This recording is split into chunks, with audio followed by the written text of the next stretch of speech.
Hello and welcome to the That's So Craven podcast, your one-stop shop for all things Fulham. We're finally back. We're on a nice, intimate episode of After Dark.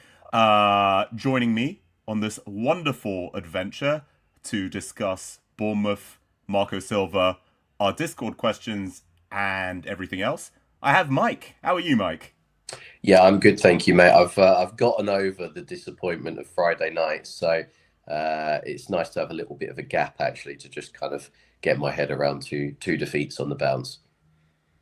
Oh, 100%. And two defeats that a lot of people have been mentioning that we were leading first. And to be honest, I know I was super bullish on the Villa game and I was less bullish on the Bournemouth game, but they do feel like they are very good teams. You got to give them that. They're well run, they have good players.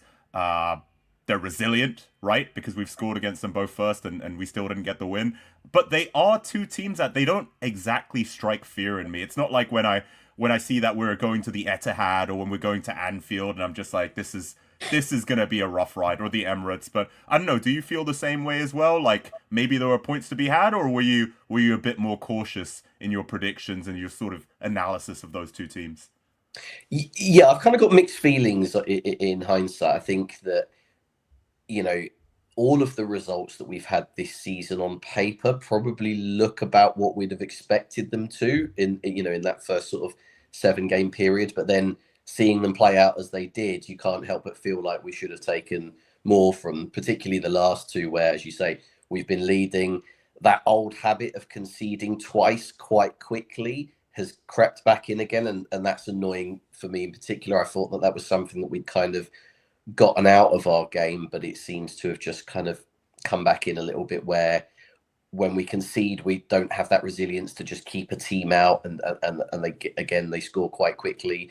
And there were some good points and bad points from both the Villa and the Bournemouth games. I'm probably less disappointed about Bournemouth from a performance perspective, but when you take the lead in the 70th minute and you come away with nothing, you can't help but feel, that was an opportunity that we've let slip. Yeah, yeah, 100%. And I'm gonna get your take in it on it because I know you were there, part of the loud and proud contingent that joined Fulham all the way down in Bournemouth, where it was not so sunny. But yeah, let's go through the game a little bit. I felt the scoreline's a little bit misleading. When you look at the stats, I would say if a team were to edge it and you had to give the win to one side, probably that is Bournemouth. But let's talk about the first half. It was, I think both teams kind of neutralized each other. No, I didn't really see that many great opportunities from either side. Yes, Semenyo had that snapshot that Leno at that time was very quick to cover. But other than that, I mean, I think we grew into the game. They were very fast. They were very disciplined. The pressing was excellent, as it has always been, and we always seem to struggle there. But did you recognize anything of note, or is there anything that you want to mention that you saw from the first half from either the Bournemouth side or ourselves? Yeah, so you're spot on. I think that we did play our way into the game. That was the thing that worried me before the game, as in those first 15, 20 minutes against a side like Bournemouth are really difficult because they are Hmm. a very intense side. They jump on you. And when I saw the lineup, as much as I didn't necessarily disagree with it, I was looking at that and thinking, where's the outball? Because the three up top, essentially in Wilson, Iwobi, and King, weren't a three up top. They're a three in midfield, and they all like to come to the ball, come to feet. And I just felt that we were going to struggle to play out the way that we like to, and that kind of materialised in that first 15 minutes. There was a few instances where we gave the ball away a bit cheaply, and even though Bournemouth didn't make much from it, it just created a bit of anxiety and frustration in the crowd. Um, the real sort of thing that kind of swung the game in our favour was actually the unfortunate injury to Lukic.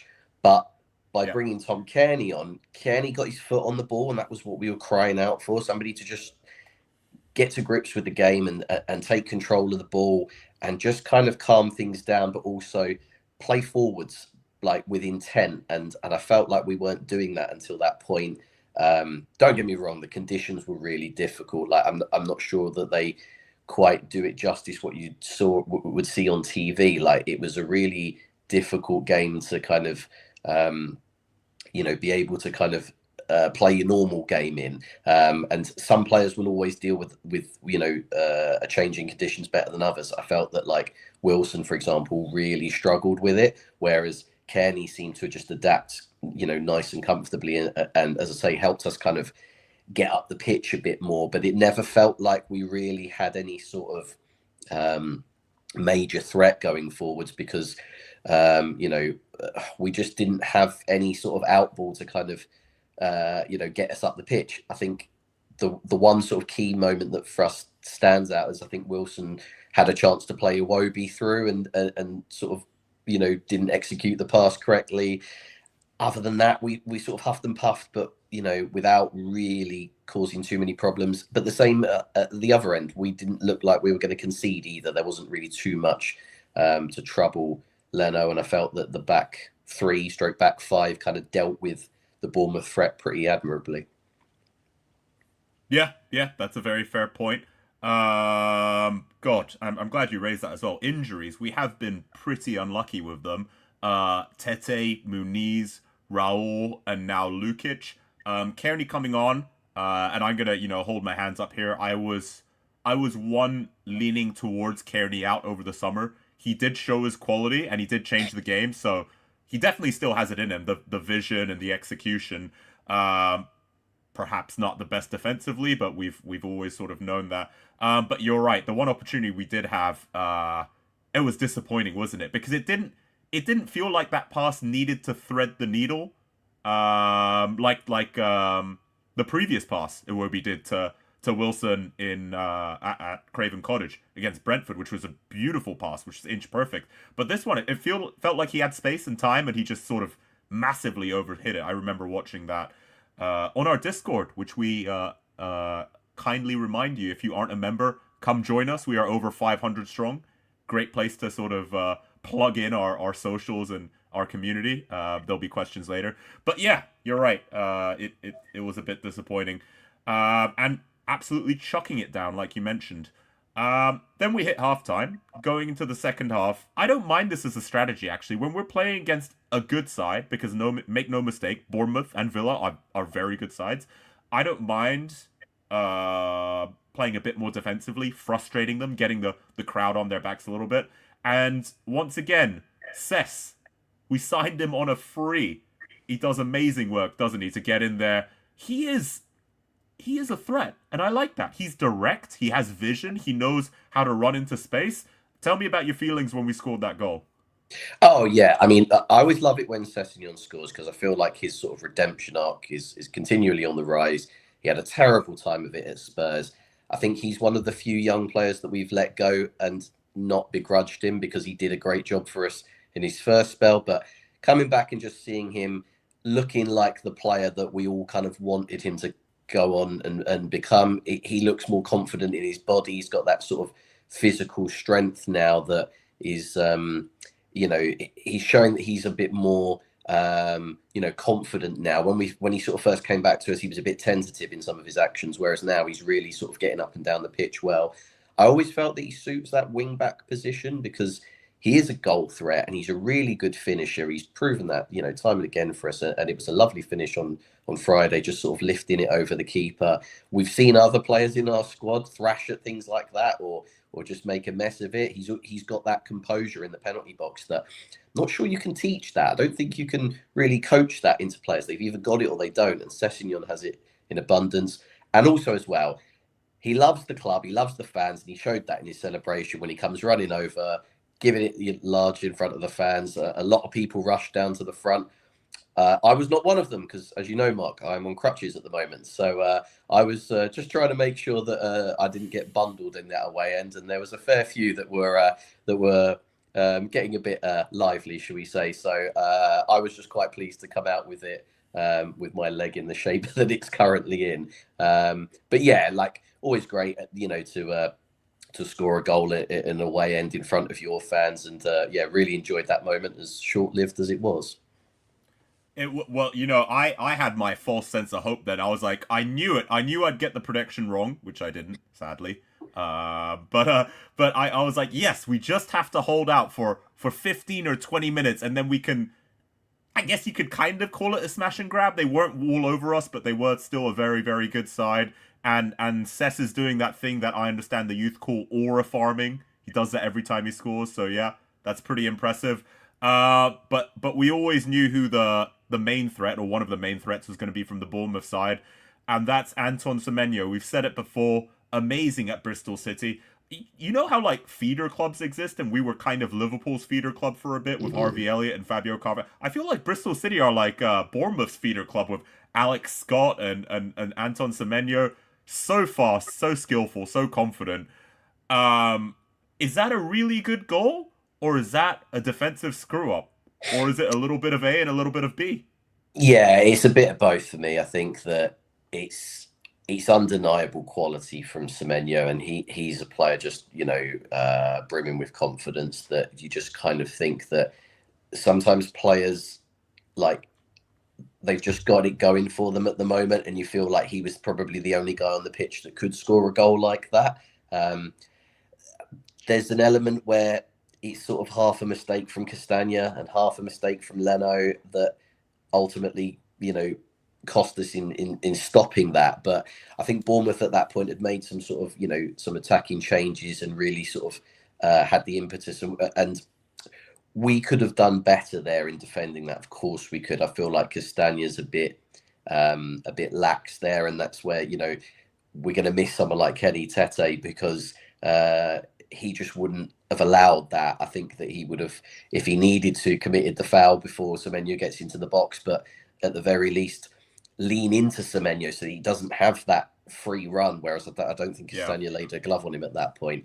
So I, you've always got to look at it from the Fulham perspective where, yeah, of course we could have done more to stop that. But at the same time, you've just got to take your hats off to, a top talent who's in the form of his life.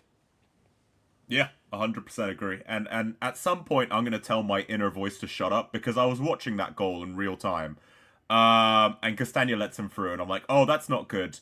But the angle's really tight, so surely Leno has this. And I blink, and then the back of the net is rippling. And I know to cheer when the back of the net ripples when we've shot, and not to cheer when the opposite happens. So that was supremely depressing. I think I agree in that, yes, Castagna should have done better. Maybe Leno could have done better. But you're right. There's something about a player that's... I think Wilson is one of those players. Once he's scored or once he's confident, once he's on fire, he's a threat every attack. And Semenyo's he's doing really, really well right now. Yeah, Shortly afterwards... Sorry, go Mark, on. just Semenyo reminds me of Dempsey when he was in these purple patch for us all those years ago. I think he had 2 seasons where just everything he hit went in. They're not the same kind of player, of course, but similar sort of flexibility in positions and just always a threat from wherever he plays. So, yeah, hopefully somebody bigger comes along and snatches them from Bournemouth like we've had to deal with in the years gone by. Not that I'm bitter or anything. I'm absolutely bitter. I will fully admit in the group chat that I full head loss every time we concede. So I need to do some work on that myself. But speaking of a threat from anywhere, second goal shortly afterwards. This is it's almost like a reoccurring theme with us. And I think there is method behind the madness. We do play with a double pivot, and we do sort of screen ourselves pretty well. And from my understanding, Thomas Frank used to do this at Brentford. He would allow... So I think, yes, you can say it's a bit uncanny that he allows Kluivert to get the shot off, but Thomas Frank at Brentford would allow shots from outside the box because they're low XG chances, right? And in theory, the goalkeeper should stop them. But for some reason, Leno... Really, I mean, yes, it's an excellent shot. I'm not saying he definitely should have saved that. Though last season, there were shots from outside the box where... some question marks are raised, let's put it that way. But I think it just triply stings that it was Kluivert, who I was so excited. If you guys don't know the backstory, he was meant to be a Fulham player, but he didn't play enough games at Roma, and then the FA denied his paperwork, so we went with Willian instead. Willian, who was great in the first season, less so in successive seasons. But just, I was like, anyone but Semenyo and Kluivert, especially not Kluivert. and I guess you saw it live. What did you think, Mike? Yeah, from where the away end is, that's one of those ones where as soon as it leaves his foot, you can just see it in all the way because it's a hell of a strike. Um, yeah, Kenny could do more, but we know that that's Tom Kenny. He's not. It's never been in his skill set to just lay somebody out in the middle of the park. At the same time, we're playing a back three. Could one of them not step out to him before he gets the shot off? It's again, and as you say with Leno, I think maybe there's an element where teams have looked and see that he concedes quite a lot from distance, so are encouraged to shoot more. Whereas against another opponent, they might have, Clivert might lay that off or try and slip someone through. I don't know. That's just me sort of, hypothesizing there. Um, it's it's not so much the manner of the goal in itself because it's a hell of a strike. It's the fact that it's come again so quickly after conceding the equaliser that just flips the game on its head, Oh and yeah. it gets the crowd up and it just changes the game. And it also means that we've then got very little time to react, and we have to go from right, we've got a lead to hold now to oh shit, we need to get a goal here. And I think it sort of showed in that like the substitutions that we made felt a little haphazard in that moment, and maybe weren't the most effective. Even though we did have a couple of efforts because we were throwing the kitchen sink at it, which obviously led to the third goal. And I think you said at the top of the program the scoreline flattered Bournemouth a bit. I think it did because that wasn't a 3-1 game, but that's what happens when you're throwing everybody forward. You can sometimes get done on the counter and then it's game over. Yeah, yeah, 100%. We don't need to touch on the third goal too much. Classic counter-attack, Semenyo, man on fire, right time, right place. You're right. We almost had a canny redemption story for sort of letting Kluivert get that shot off, where he had his own excellent shot from outside the box. I feel inches away, just the wrong side of the post, but very, very close. That I felt that would have been fair, 2-2. Like I said, the stats kind of reflected that. And yes, we lost. That's the only thing that matters. Who gets the 3 points? Who puts the ball in the back of the net more is the only thing that matters. But really, I think my final thoughts on this before I hand off to you, Mike. I really think the difference is Semenyo, and I think our Semenyo, hopefully, is Kevin, if not Chukwueze and Smith Rowe, and if he ever gets a chance, Kusiasare. But I think our Semenyo is Kevin. I don't think it has to happen immediately. Maybe it might not even happen this year. But remember, he's a 22-year-old. He's coming from a different country. He's learning the language. Maybe he needs a season or two. And hopefully, later this season, if not next season, we'll have exactly the same match, two evenly matched side, and the difference maker will be Chukwueze or Kevin or whoever else. And it'll be really tight. So I genuinely believe that's what it is. Two well-disciplined sides struggling through horrific conditions, but there's one man on fire with a moment of magic, and he changes the whole tempo and mood of the game for his side. Yeah, I'd agree with that. It's sometimes you just get come up against the player who's in the form of his life, and as you say, two very closely matched sides. You've just got that difference maker, and that them's the breaks really. But yeah, I'd like to think that we've got players in that bracket who can come good. Bear in mind, Semenyo's been with Bournemouth for a few years now. This isn't, it's not like he's just burst onto the scene and everyone's thinking, who is this guy? I think he joined Mm-hmm. Bournemouth the season that they came up alongside us because he played for Bristol City against us, of course. But I Yes. think Bournemouth did that thing of they tried to sort of buy anybody who was good against them in the Championship as they came up. So there's we don't seem to look at that market, whereas other clubs do. But it's taken a little while for him to get to this level. So hopefully, we can do the same thing with a bit of coaching and a bit of experience under the belt. It might be a while before we see the likes of Kevin really hit those heights, if at all. But I'm optimistic that we've got potential in that squad that can really go on and improve. Yeah, yeah, very fair points. And I do think most of the building blocks are there. I wouldn't argue that we have the best squad. I do wish we'd spent a little bit more. There are certain holes that we could plug in our squad as well, and I'm sure we'll touch on that later. Hmm. But yeah, moving on. the league table, we're currently 14th after 7 games.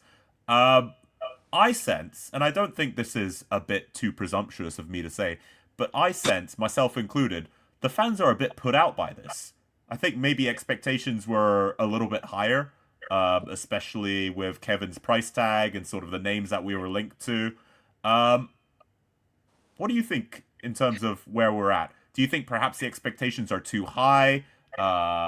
Is Marco? Well, Marco is going to be a whole nother topic for later on, but are we where we're meant to be given our squad size and our spend and our tactics and everything that makes Fulham Fulham? Or are the fans right? I'm kind of putting words in their mouths, but are the fans right to expect us to be upper mid table or like at least, I don't know, let's say 8th to 10th? I mean, I'm not too worried at this stage because I think points on the board.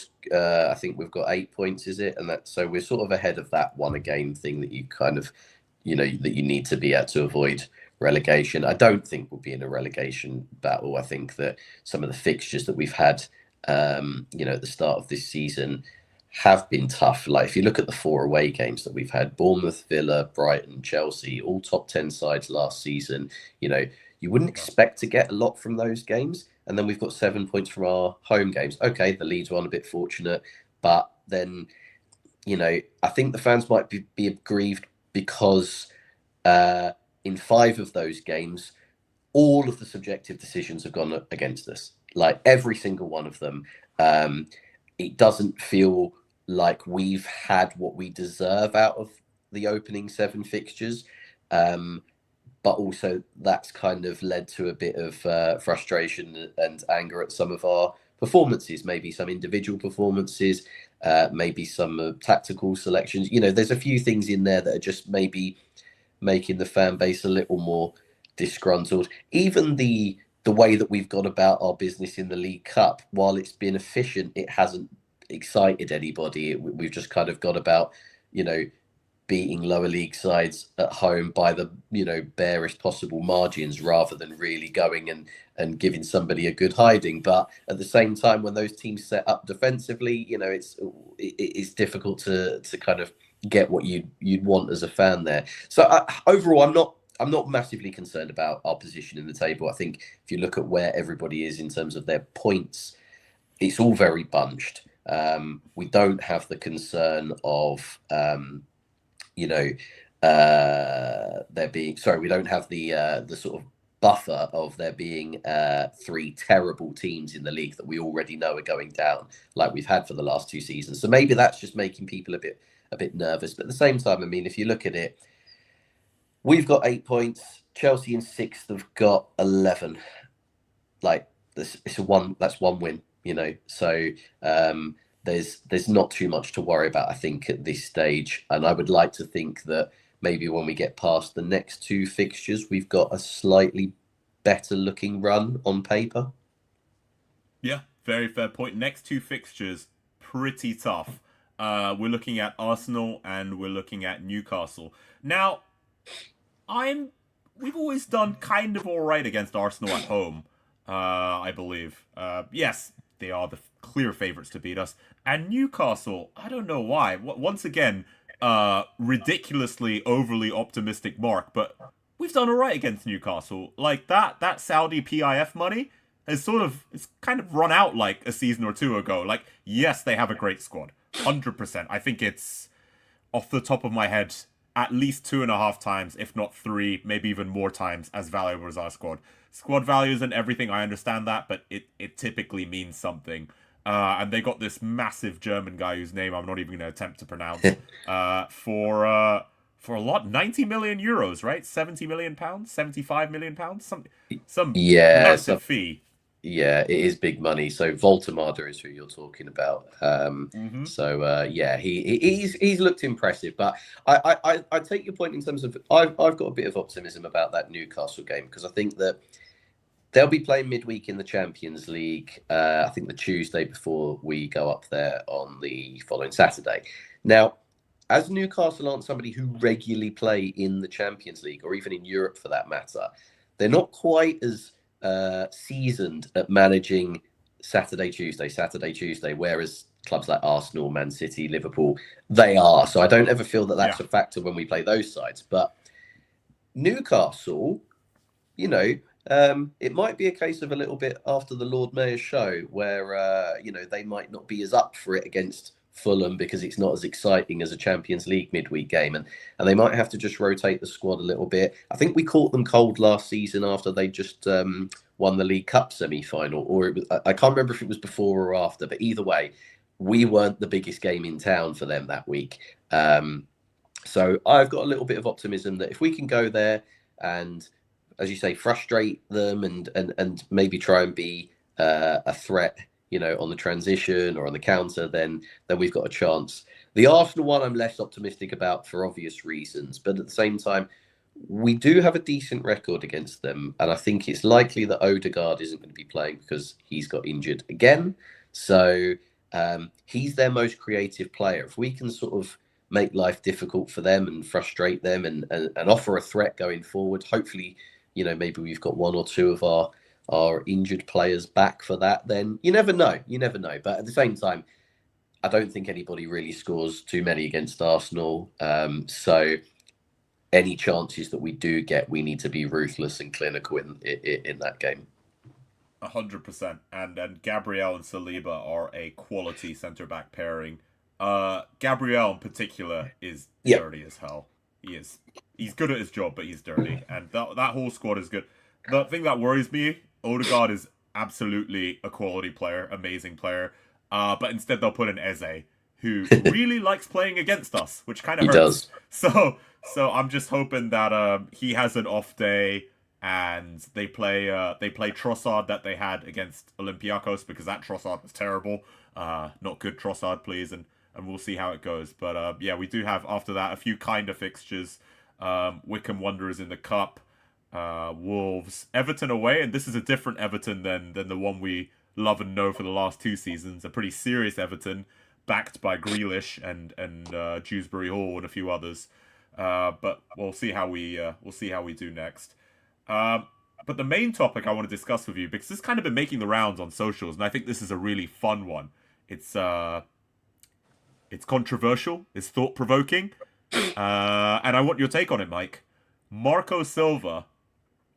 There are frustrations because we perhaps have slightly underperformed. We touched on that a little bit for a variety of reasons. Some of them to do with referee decisions, some of them to do with perhaps a transfer window, some of them to do with Marco's stubbornness. There are murmurings, and I am not in this camp at all, so I want to preface this statement with that. But there are murmurings that perhaps he is no longer the man to lead us. What do you think about that? So I think there's an element here of familiarity breeding contempt, in that in my lifetime, Marco Silva is now the longest reigning Fulham manager. I've never seen a manager of Fulham go into their 5th season. So I can understand that people are maybe just getting a bit tired or weary of him and some of his, same old in terms of substitutions or tactics or, for want of a better phrase, tantrums. I can understand that. Now, I feel like if it was the kind of thing that if it was announced that he was leaving, that would all immediately change to gratitude and thanks for what this guy has done for our club, because let's have it right, we were a shit show before this guy turned up. The Scott Parker regime was something that bored fans to tears, even in the season that we got promoted. Before that, it was the embarrassment of having 3 managers in a season. There was just a lot of things that weren't conducted in the right way. Marco Silva's come in and proven that he's a serious guy and has ambitions that the club probably should be matching, and for whatever reason don't want to, or are constrained by PSR, and that has kind of led to the tension that clearly exists between him and the board. I've thought for a while now that he's going to walk away at the end of the season. It doesn't feel like there's a resolution in the offing in that he's going to sign a new contract. I'd be surprised if he walked away before that. I'd be quite disappointed if that's what happened, unless, somebody bigger than us fire their manager and come knocking. But I don't know. I can understand people's frustrations with him, but I kind of feel like this guy has enough credit in the bank where we should be getting behind him and getting behind the team. And hoping that if this is his last hurrah, that he can go out with a bang, and we can do something special, whether that's qualify for Europe via our league position, or even something even greater than that, and win a major trophy that is something that has eluded this club for forever, really. So. Yeah, I'd just like to see us kind of, if this is the last of Silva, then let's get behind him and give him our support to achieve what we know that we feel like we're capable of. Yeah, yeah, very fair. And your first most important point, you're absolutely right about the silverware. My best mate is a Palace fan, and he had it pained me, but he's like, you'll get it when you've won trophies like we have. It's like, come on, man, you achieved nothing like exactly 12 months ago. But yes, some silverware would be nice. And you know what? I really like the point that you made, which I think is absolutely true. The two concepts can live together, right? You can really appreciate what the gaffer has done for us and where he's taken us, but still have legitimate criticisms about he's a bit too emotional on the sideline. He takes too long to integrate players, and he plays favorites with the certain squad players that he has, which is disappointing. I'm still very much firmly in the Marco in camp. Um, I am annoyed that we haven't played Kusiasare at all when we've had two strikers injured. That absolutely befuddles me. If anything, right at the end of Bournemouth, 10, 15 minutes, whatever, when we're chasing the game, what more do we have to lose, right? We're going to go all out attack. And if he thinks that this guy has an attitude problem and he thinks he's too good for Fulham or whatever, I'm just making stuff up right now, right? Sure. But if he wants to say, hey, the league is a tough place, you need to listen to me, you need to train hard, what better example to throw him against some really gritty, tough Premier League defenders and been like, I told you this is what it's gonna be like, but for 90 minutes. So, I think definitely maybe Marco can be a bit braver and sort of I'd like him to integrate our new signings quicker because we know that Kevin and Chukwueze have the talent. We haven't seen JKA yet, but I assume he has the talent. So yeah. But at the same time, I don't think he's been backed fully. I think it's a bit unfair for us to say, well, we want Europe, but Marco needs to do it with perhaps half the funds or less that a really ambitious Villa or Newcastle or whoever else would spend in one or two transfer windows. So, I understand he's a bit stubborn. I understand we still can't figure out a low block after 3 seasons, which come on, Marco. It's not a mystery. But yeah, I'm still very much on his side. Yeah, I see. I definitely see where you're coming from with that, because there is that kind of thing where you just feel like sometimes a change might take us to the next level, but at the same time, I think we need to be very careful what we wish for, because if you look at a club that is based in the same city as us, that thought that they were too good for David Moyes because they play a certain brand of football that Moyes wasn't quite achieving, and then they've just been a joke since then, where guys like Lopetegui and Potter just not really done the business, and now they've got Nuno. It's the kind of thing where like they might go back to playing a similar style to what Moyes did with them. So I just feel like we need to just be a bit careful what we wish for, because in the risk of kind of taking a step forward by making a change, we could end up regressing if we don't get that right. But that's probably another story for another day. Yeah, you're absolutely right. And I think with that actually segues very nicely into our Discord questions. I will be covering all of them, so don't worry if you've thrown them into our chat. I will reach you. I'm doing them a little bit out of order because you'll see this links nicely to what we were just talking about. The last question from Olivia Dale's boyfriend, which is related to what we were just talking about. Who would you want as the next manager? And will there be purchases in January, or are we going to be asleep at the wheel? So, Mike, you're way better informed than me on this because I would just be chatting utter bollocks. So, who would you pick as your next manager? So there's a few that I kind of feel like would be out of our grasp. So I probably won't mention them. I think the gettable ones. Um, I quite like Inigo Perez, who is the Rayo Vallecano manager at the moment. He is basically Iraola's disciple in that he was supposed to go to Bournemouth with Iraola and be his assistant coach. That didn't happen. I think it was for, I don't know if it was work permit related issues or something like that. He ended up taking over the Rayo Vallecano job and qualified them for the Conference League this year through their play for their league place. And they play quite a similar style to Bournemouth in that they sort of play a high intensity 4-4-2. So I quite like what I've seen of him, but I don't, I couldn't tell you what his backstory is beyond that. So that's a potential one. Liam Rosini is doing really well at Strasbourg as well. It would be nice to nick him from under Chelsea's noses. So that's a potential one. The other one that is maybe a little bit more left field, and this will probably have a few more mixed opinions, is that I noticed that Brendan Rodgers' contract is up at Celtic at the end of the season. I've always liked the way that Brendan Rodgers' teams play. The only concern for me with him is that it's good while it's good, and then when it goes badly, it kind of falls off a cliff. So that might be a bit of a one that's not as popular. But the guys had Premier League experience, and until that season where Leicester ended up getting relegated, did a really good job with them. Very close to qualify for the Champions League on a couple of occasions. Won the FA Cup, went far in a European competition. I think they got to the semi-finals of the Conference League.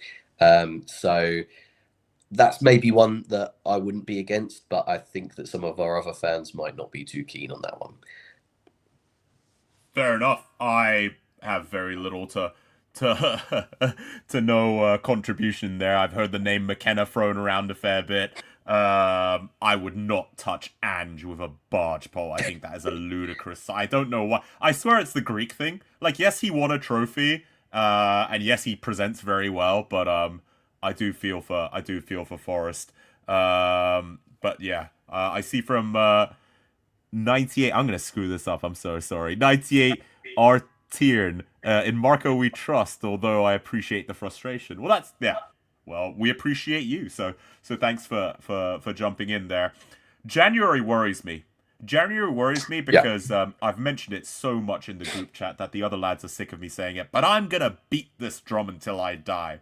Our last January was disgraceful. It was disgraceful. Why? Because Robbo was playing for an injury. The club kept that quiet for obvious reasons. Castagna and Tete were out. No, Castagna was playing for an injury. Tete was out. So we basically had half a right back, which Marco even went out and said, we would really like a right back, and we still didn't get it. And this nonsense about, well, it's difficult to convince someone to be a third string right back. Well, there's this thing called money, and we have a billionaire owner, so if we'd like to spend it, there comes a point where the money is so good to the player and the club that they can't be blocked, right? Now, is it financially irresponsible? Possibly. But if we need to plug a gap, I know I'm going on a bit of a rant and a tangent here, but my point is, sometimes we need to spend the money and not sign Willian for a 6-month contract for the third time. Super disappointing. So, over to you. Do you think we're going to spend in January? And if so, what are the one or two positions that you think we really need to focus on? Names are a bonus, but if you don't have any names, maybe the positions we need to fill.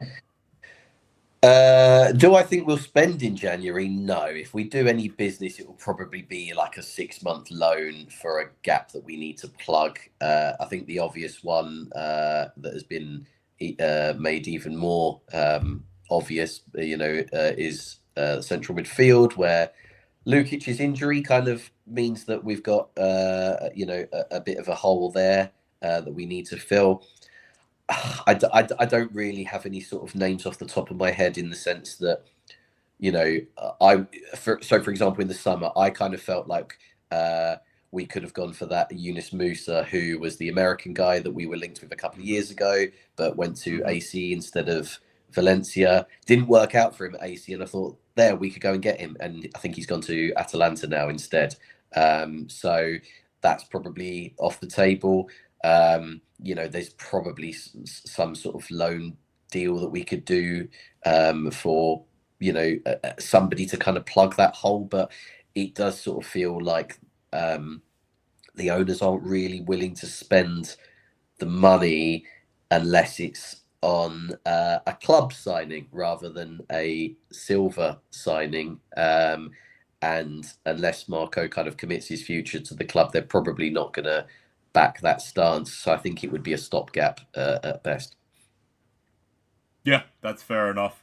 I do feel like we underutilize. Maybe we've tried and we've got stung, so we're a bit cautious. I feel like we really underutilize the Brazilian market. I was watching. I'm gonna screw his name up as well, but Estavo, for Esteval Chelsea. from Chelsea, Esteval. yeah. He's an incredible player. I think he's only 18 or 19. Yeah. Kevin-esque, the next Kevin, they're saying. So yeah, very very good player, and got the stoppage time winner for them over Liverpool. But yeah, if we want low wages, if we want young, and we want somewhat reasonable fees, but we got to take a risk, maybe we should be looking at Brazil and outside the continent. But that's my take on it. Yeah, I I get where agree you're that. coming from with that, Mark. I think that would have probably been a viable option maybe a few years ago. That's kind of how we got Maniz. But I think now it almost feels like the big clubs are snapping up anybody who looks remotely good. They're basically like cradle snatching the best Brazilian talent. It used to be those guys would kind of go to Europe first, maybe via Portugal or via Ukraine. Now they're Yeah, just going straight to the big club. And that makes it difficult because we can't compete with their wages and the transfer fees. We're not allowed to compete because of PSR. It doesn't, our owners have got more money than a lot of the guys that own other bigger football clubs than us, but because we don't have a massive fan base globally, apparently we don't sell enough shirts in the in the Middle East or whatever, then that means that we're not allowed to spend money that we have. But hey, we're going off on a tangent a bit there. So yeah, oh, I'm that's a whole. running the risk of going into a Marquesque rant there, so I think I'll leave it at that. Marquez rants, especially fueled by alcohol, are always somewhat entertaining before they explode. But Yeah, brought to you by moving on with the Samuel Adams, question. Boston Lager. Exactly. We've touched on it a little bit, but still worth sort of like going over it a little bit more. SCS asks, is there perhaps quite slow manager fatigue setting in both the squad and the fan base? I really like this question in that we've touched on the fan base a little bit. Maybe less so the squad. And Mm. I said it in the last podcast. Earlier, when players joined us, they said Marco wants us to play with a smile on our face. And I hear that less and less. I know they deeply respect him and they still maintain he's meticulous. I've never seen someone so passionate and so prepared when we play other teams. But perhaps the reality of the Premier League and how tough it is, and that we can't sort of just be playing, free flowing, beautiful football in the Championship because our squad value is 10x of everyone else. Maybe this means we are a bit more restrictive and we're a bit more controlling every aspect of the game. Does that sort of resonate with you, or are there sort of any other thoughts you have? I think there's the other point with the question asked, which is quite good, is the sense that sometimes just a different voice can be something that reinvigorates a squad. I don't think our squad looks jaded or fatigued by playing under Silver. Certainly not for the old cliche. He's lost the dressing room. We're nowhere near that.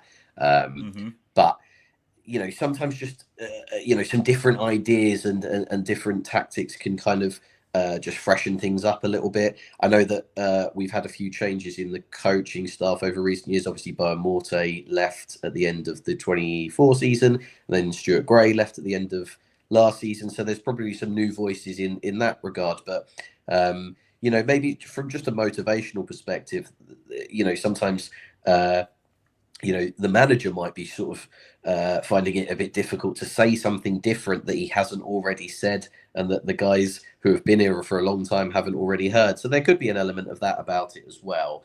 But yeah, generally, I kind of feel that it doesn't feel like morale is down within the squad. I think we've still got, players who are hungry and competitive and have something to prove, and also a good professionals as well. We're nowhere near a situation where it looks like anybody's downing tools or there's been falling outs or of anything of that ilk, as far as I'm concerned. Yeah, we're not going back to the Scotty P days, which were dire. I mean, you double that with COVID, and that's a really depressing time to be a Fulham fan. Um, but yeah, no, very good points. And I do think, you know what? I do think Marco innovates. I think he innovates very slowly, and I think he's so cautious that he only wants to innovate when he has absolute confidence in the player or players that he's using. Yeah. One example, the Lukic shots from outside the box. Never seen that before. It's a small thing, but it makes me very happy. Maybe if Chukwueze shows that he can really lock down the right wing and commit to Marco's plan, maybe we'll finally have an attack on the right that mirrors the left. Yeah, yeah, absolutely. It's maybe what sets Marco like just short of being an elite manager is the amount of time it sort of takes for him to kind of just do something a bit left field and a bit drastic. Mm-hmm. Whereas you see some of the other real top managers, in world football as well as in the Premier League, that will just do something what feels like on a whim, but actually he's probably been cooking it up in the back of the mind for a while. Whereas Silva just seems to be a little bit reluctant to do that. I mean, the shooting from distance thing, geez, the amount of long range goals that we've conceded, you'd feel like our squad would maybe cotton on to the fact that having a shot from outside the box once in a while can pay off. So I do think there's an element sometimes as well where the players do play too much to, specific instruction. Not just in our Yes. team, in football in general, it can be very rigid at times, and you kind of feel like a bit of innovation in the individual players is sometimes what's needed to unlock a defence. So I wouldn't necessarily throw that all on the management. Yeah, fair point. And Mike, I'm right there with you. I get so frustrated when I see us break away at pace. We have the opposition at sixes and sevens. They're utterly confused, bamboozled, lost, and then whoever's running stops, looks around, and then passes off to the wing. And it's like, no, like you had 3-4 seconds to take your man on or take a shot or do something, not to stop, look, and Yeah. it kills me. It kills me. Just a few questions left. From Jimmy D. Is this the year just to stay up? We don't look improved at all compared to last season. Big statement. Interesting statement. Possibly true. So what is the best outcome? Let me jump on this first. We don't look improved at all. Yes, I think we will get there. I think we haven't really given our new signings the right opportunity to shine. I think they are upgrades. I think a fully confident firing Kevin and Chukwueze and even Kusiasare are very, very welcome additions and very exciting. But as of right now, perhaps that's not the case because Marco's so cautious. What is the best outcome? I'd like us to get to Wembley. I would like us to win. The best outcome is to win and be in the Champions League next year. But that feels unlikely. I'd say realistic best outcome is 10th or above and the semis. That would be really cool. I would be okay with that. I do get frustrated because it does feel like you said, we have rich owners, but PSR restricts us, and every season we almost get the same gruel fed to us of hope of, well, maybe next season we'll spend big. Next season will be our 240 million spend season. Oh no, it's just 60 million again. But so that frustrates me. But over to you, Mike. What's the best possible outcome? The risk is sitting on the fence. We just don't know at this stage. I don't think that we'll aspire to just stay up, but sometimes circumstances lead to that being all you can do. If we get another 3 or 4 injuries on top of the ones we've already got, we might be scraping the barrel a bit, and we might just be in a bit of a scrap that we don't expect to be. So sometimes the circumstances you can't control and what sort of determines roughly where you're going to go, but I'd like to think that we should be looking to improve on last season's finish. I think what was it? We finished 11th, but it was on the record points, but it was lower than we'd finished in some other seasons. But I think part of that was because of the terrible bottom three who just kind of gave up points to everybody, it seemed, except for us. So you know, our aspirations should be to kind of try and push on and get into Europe and go far in the cups and maybe even win one. I think that's what we should be looking to do as a fan base. But if we just fall short, that doesn't mean it's a bad season. It just kind of means that we've got a bit more work to do. In terms of saying that we haven't improved, I think overall, yeah, I can understand the basis of that. But maybe looking at some of the individual performances, Anderson already looks better now than he does last season. Sessegnon looks like a much better player than last season because he was easing his way in. So there is signs of life from some of our players that they are improving. And yeah, I think obviously we've got more to come from the likes of Chukwueze and Kevin that are our new signings. King's looked really impressive already, but you just kind of feel like he's only going to improve and start affecting games more and more. So yeah, I think there's some positive signs there as well. I don't think we should all be down and in the dumps just because we've had a couple of defeats. We can still achieve what we want to this season. We just need to start turning the tide in our favour. 100%. And you're absolutely right. King has really come good. I'm so looking forward to the generous 16 million Liverpool bid that's going to come in, and all the scousers on social media telling us it's great money. He'd be mad not to join us. So I'm glad he signed a long contract with us there. And I do think you're right. In general, we definitely have the potential to be a lot stronger, and we have some budding green shoots of progress showing. And just a nice light-hearted one to see us off. From Claire Green FFCW, our best signing, our greatest signing to date, Bella the Badger. Have you seen Bella, Mike? Yeah, I saw the announcement on the Fulham app and the website. I think was it Tuesday that came out. I can't remember now. But yeah, why not? Well, everyone likes a bit of mascot, nonsense and mayhem. So yeah, maybe Billy's act was getting a bit stale, so he needs to freshen up as well, and has brought in a new recruit to help with that. So yeah, absolutely all for it. 100%. It's great news. And Clara asks, what position would Bella play? I'll go first. I'm gonna go with striker, just like Chloe Kelly, to win it for Fulham. Maybe maybe that's the answer. We don't have Raul, we don't have Muniz, we don't. Kusiasari isn't ready yet. All right, Bella, here we go. Win it for Fulham. I mean, I think Kusiasari would probably just walk back to Munich if that happened. But yeah, why not? Why not? But hey, wouldn't Bella play for the women's team? No, I mean, she could moonlight. She could do both, I guess. But that's true. Just put on Billy's shirt, and then we'll never tell you. Just ignore the ribbon. It's all good. Yeah. No, I think that get the person with the big head up front to throw some crosses into when we're chasing a game. So yeah, absolutely. Fair enough. All right, so that is just about it from us tonight. So thank you, all of you who've joined us and listened to this fun, therapeutic sort of post-Bournemouth match. I don't know what you call it, discussion. And with that, I call upon Silent Dave to fulfill his oath in the next 20 seconds as we have some technical help we need. And Mike, would you like to see us off?